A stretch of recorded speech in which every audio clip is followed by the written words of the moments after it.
Hello everyone! Welcome back sa aking channel. For today's video, i-share ko sa inyo yung top 5 favorite foundations ko, mga full coverage foundations na sobrang favorite ko up to now. Talagang merong mga luma or may mga bagong release lang. So, kung gusto nyo malaman kung ano-ano mga ito, please keep on watching.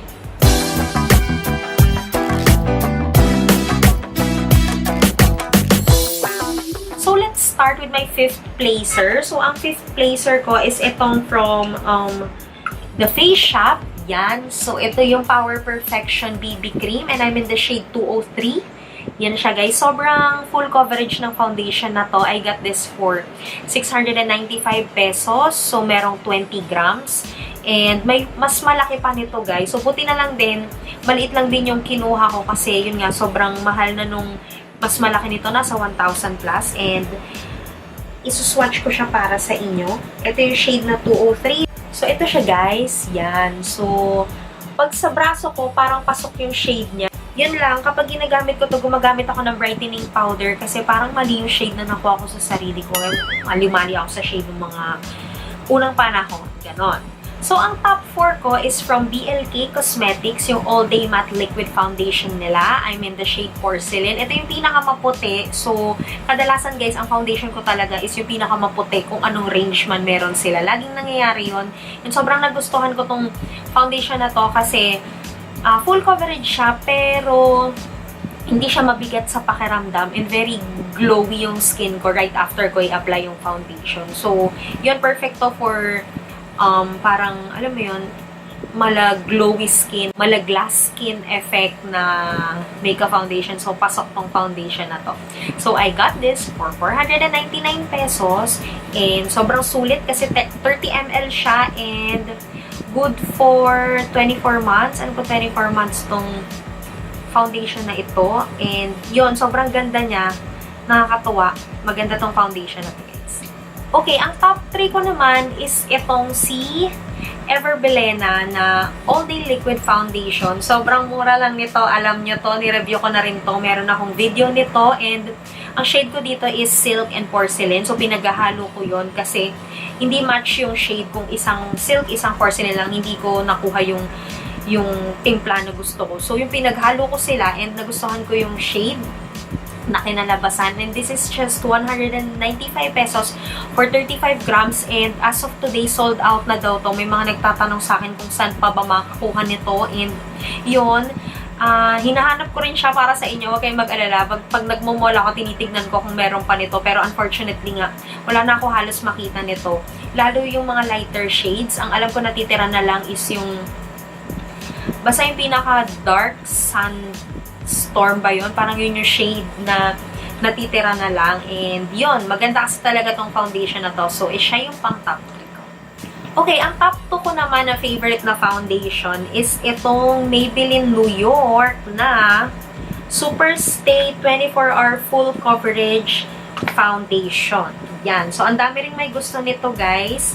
And the reason na number 2 ko lang siya is tawag dito, medyo pag in-apply ko siya, oo, sobrang full coverage to, talagang perfecto for mga bigating event and all. Pero pag in-apply ko siya, yun, kailangan kong gumamit ng brightening powder para talagang medyo maputi yung dating ng mukha ko. Kasi parang nag-gray siya or tawag sa ganun. Medyo basta hindi siya ganun ka bright, ganun. Parang, ano bang tawag dun?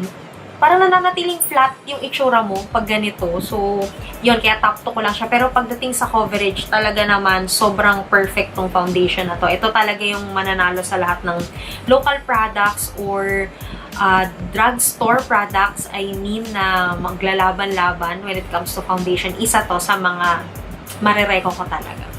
So, guys, ang nag-champion sa lahat ng mga foundation and all is itong Loreal Paris Infallible Pro Matte Foundation and I'm in the shade 104. So, paubos ko na to. This is 700 pesos. Napakamahal talaga ng mga foundation, guys. Kaya kapag nakakita tayo ng magandang foundation, full coverage, like itong sa EB na to, huwag nyo na tong pakawalan. Mag-hoard na kayo kasi ang dalang talaga ng foundation na mura, yet maganda. So, ito, sulit na sulit sa akin to kasi halos ubos ko na siya. Wala na tong laman. And ang nagustuhan ko sa foundation na ito is talagang full coverage. Matte talaga yung face ko. At the same time, brightening siya. Hindi siya yung madilim na effect kapag medyo tumagal na sa face mo. So, isa to talaga sa mga marerecommend ko, lalo na kung may budget.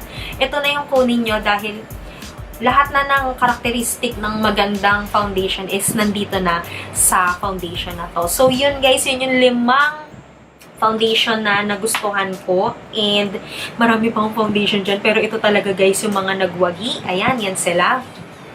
Sobrang mga makamat tong mga to. Maliban dito sa BLK, maganda kasi yung finish nito. May pagka-glowing talaga. So, yun. Favorite ko na rin talaga to.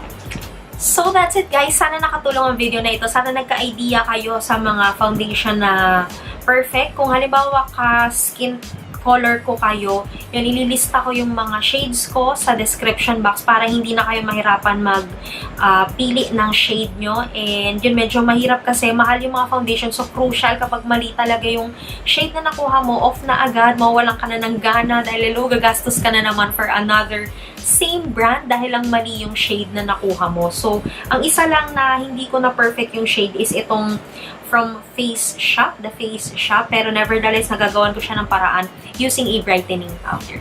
So, yun lang lahat, guys. Thank you sa inyong panonood. I-follow nyo po ako sa aking mga social media accounts. I'm Jedi Sison sa Instagram, sa Facebook, and sa Twitter. I-like nyo na rin po ang video na ito, and please subscribe to my YouTube channel. I-comment nyo po kung ano pang gusto nyong makita or gusto nyong i-share ko na makeup products or i-review na makeup products the soonest para naman mapaghandaan ko siya. And yun, malaman ko kung saan pwedeng bilhin and all ganyan. So, yun guys. Thank you sa inyong panonood. And see you ulit sa aking mga susunod na video. Bye!